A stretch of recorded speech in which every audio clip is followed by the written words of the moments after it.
Okay, let me put these headphones on real quick.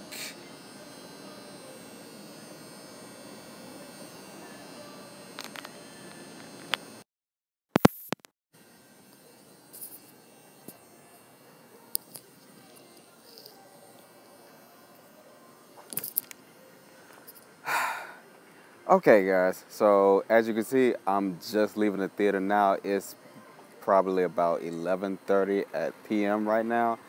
Let's see.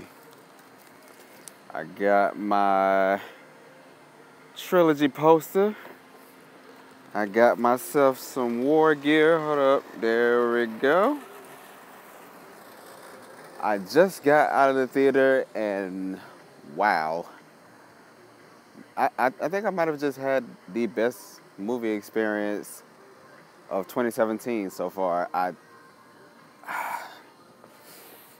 War was everything I wanted it to be and everything I needed it to be. That movie, that movie did it. I kind of don't know what to say right now.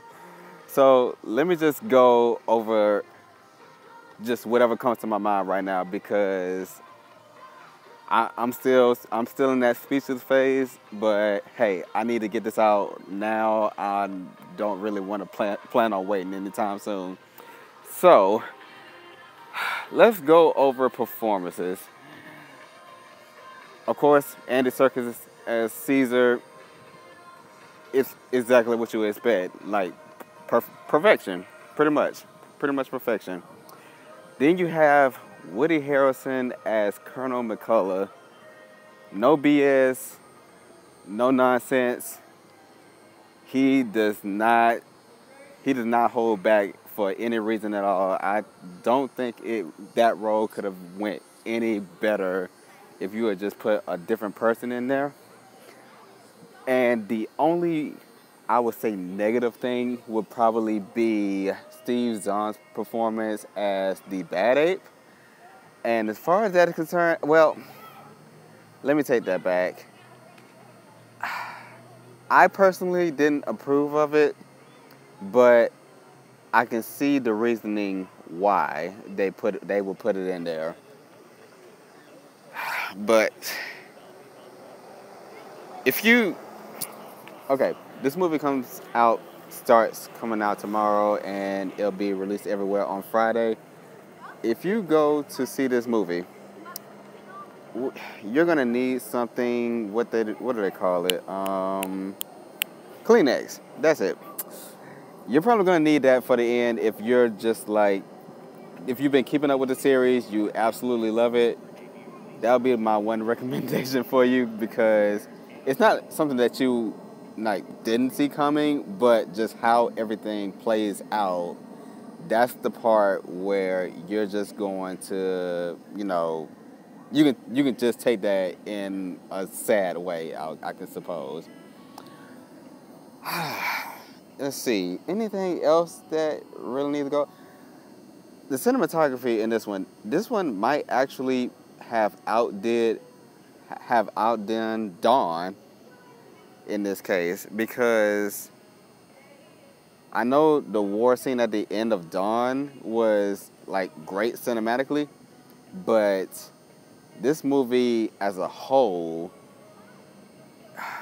I just couldn't get over it. I really couldn't get over it. It went at the best pace possible. It wasn't too fast. It wasn't too slow. And I don't think this movie could have been any more perfect. Let me just say that. It really couldn't have been any more perfect. But I kind of wish at least there was somebody in this live review because just so I can answer any type of questions for this. But I just had to get this out as soon as possible. I didn't plan on waiting anymore. I'm still hanging outside of the theater. But let me see. Is there any other points that I might be missing? Well, I guess I got a little time to go over at least, not necessarily plot points, but just like points of interest, I should say, throughout the story. So, Caesar has these moments where he reflects back on certain events that go on throughout Dawn, and events that happen throughout the movie. I'm trying my best not to give different points away, but different points throughout the movie, he descends deeper and deeper into not the Caesar that we come to know and love. I'll say it like that. And then you see a more of an emphasis on Maurice in this movie than you would in either Rise or Dawn. He's kind of like the moral center, just like to keep Caesar in line mentally. That's that's going to be Maurice's role in this movie, and I really think that could have been like that was like the perfect role for him. And let's see, what else? Oh, and if you saw the trailer, you might have seen a little girl in there as well.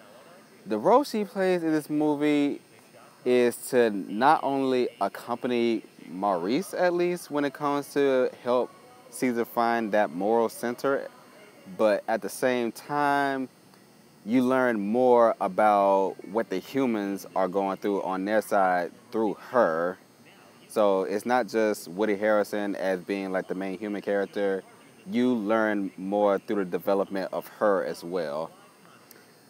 But let's see, is there anything else that I could be missing? I would say, oh, and also there's at least maybe 3 different shock points that I would say that you should kind of prepare yourself for. I'm not gonna say what they are, but there's at least like 3 different shot points where you're gonna be like, why? Just why? And also, there's a little bit of comedy in there. One particular with Steve Zahn as Bad Ape, but it's with him. It's more so not. It's not always comedic. It's just that one particular point. But but throughout the movie, it kind of gets a little annoying a bit. At least it did for me. But other than that, I really think this movie was pretty much perfect. I couldn't think of a better way to wrap up the trilogy than this. This trilogy, as it is now, I would say this would have to be like second to Dark Knight, the Dark Knight trilogy, and this is going like trilogy throughout the past 20 years. So Dark Knight trilogy, War for the Planet of the Apes trilogy, Lord of the Rings. That's just my opinion, and because I just sat through 8 hours of nothing but Planet of the Apes movies. 8 hours, guys. So I couldn't have had a better experience with this movie, just seeing everything on the big screen leading up to War for the Planet of the Apes. That just made my night.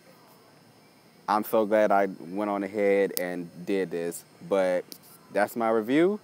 Please go see this movie. I personally can't wait for it to come out on Blu-ray and add it to the collection so I can go ahead and do the trilogy yet again. But I need this movie to come out sometime soon. So let's see. It is July now, August, September, October, November. So if the Blu-ray timeline is right, then it should come out sometime late November, early December. Hopefully, sometime around my birthday. That'd be the perfect birthday present for me. But let me go ahead and get out of here. My battery is dying on me right now, and I'm still at the theater. So let me go ahead and get home, and I'll catch you guys later. But go see War for the Planet of the Apes. This was really worth it. Just go see it, guys. But thanks.